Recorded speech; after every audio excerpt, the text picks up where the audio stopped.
He's trying to give his I feel you. it's like, why are I you feel you, but here? I mean, like, why are you so upset with her though? I mean, she's somebody who's trying to grandstand and trying to build her career. That's what they do.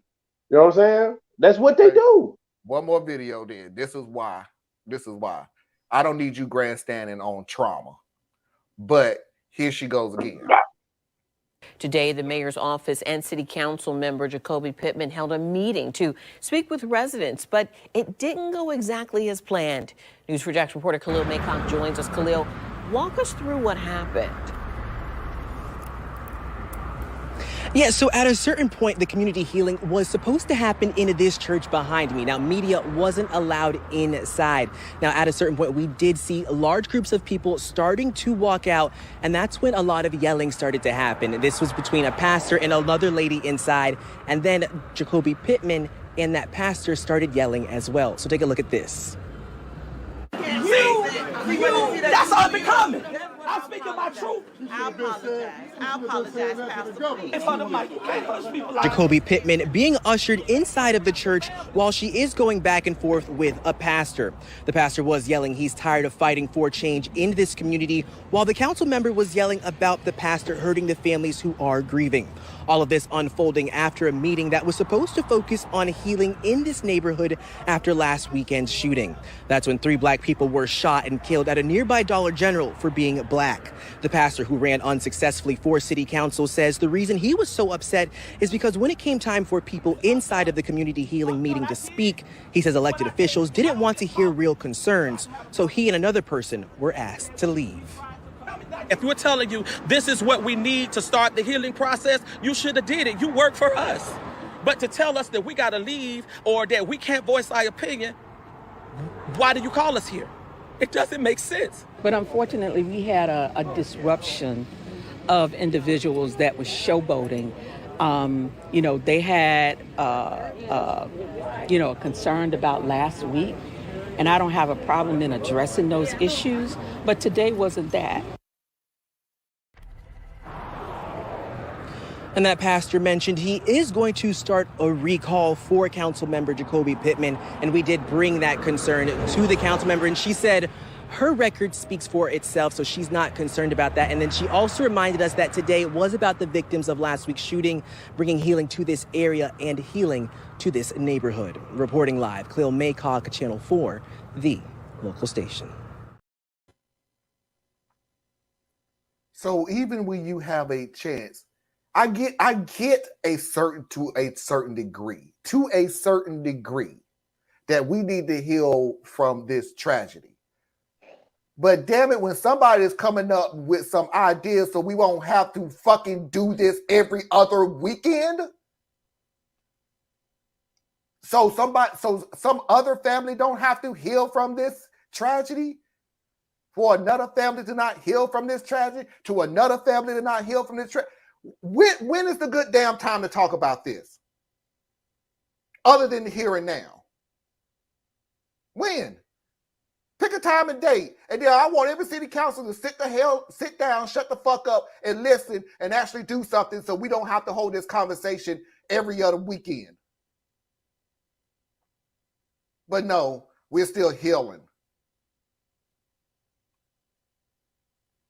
Well, I got a couple issues with it. So first of all, I hope the pastor does run against her. I hope they do recall her. I hope somebody else gets in there that's ready to go to work. She is obviously there to try to build her career. And I don't know. I'm so terrible at getting my point across, and I don't know how to do it better, but I have to find a way. I guess it's important to understand how I'm coming at this thing, right? I'm not new to this situation. So I don't look at each of these little things as something to fixate on, right? This woman has shown herself to be a problem, okay? Local residents, do what you're supposed to do and get her out, because obviously she's just trying to build her career so that she can move from council to some other state office and then move up and hopefully head off to Congress. That is what I would assume that this lady is trying to do. So she doesn't want to burn any of the wrong bridges, and she's trying to play both sides of everything and all of that, all while becoming a known quantity in the media. I'm saying don't help her. right? So on that particular piece. And then I'm also saying, what is it that we're actually after in this situation? And is she actually a true obstacle or benefit to what it is that you're after? You know what I'm saying? Like, DeSantis is the one, and the state legislature is the one that can pass or repeal these crazy ass laws and put better things in place so that we can get past these things. I don't care what you say at the city council meeting. They can make it worse. They can't really make it better. But either way, I'm glad that people are being active in their political situation, and they're doing it locally, and they're doing what needs to be done.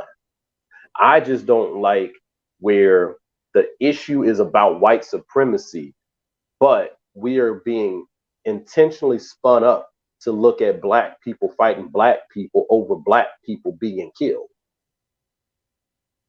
You see what I'm saying here? I get you. Like, I see what you're saying.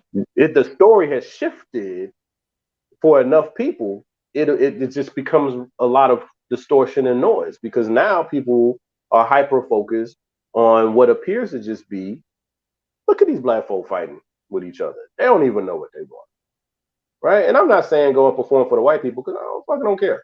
You know what I'm saying? I'm saying be focused on what you are actually trying to get to. And it sounds like that's part of what's going to happen in this. If the community can stay focused enough to still be willing to get rid of her a year from now or 2 years from now when that time comes around, right? But I still come back to the person who killed those people was a white supremacist. The ideology that killed those people votes for DeSantis, actively supports DeSantis, shows up at his rallies, waves their Nazi flags, right? He is the clear and present threat. So yes, I get people being upset with her for trying to distract, but I think that was just purely grandstanding, and I dismiss it as soon as I see it. I think that's my point.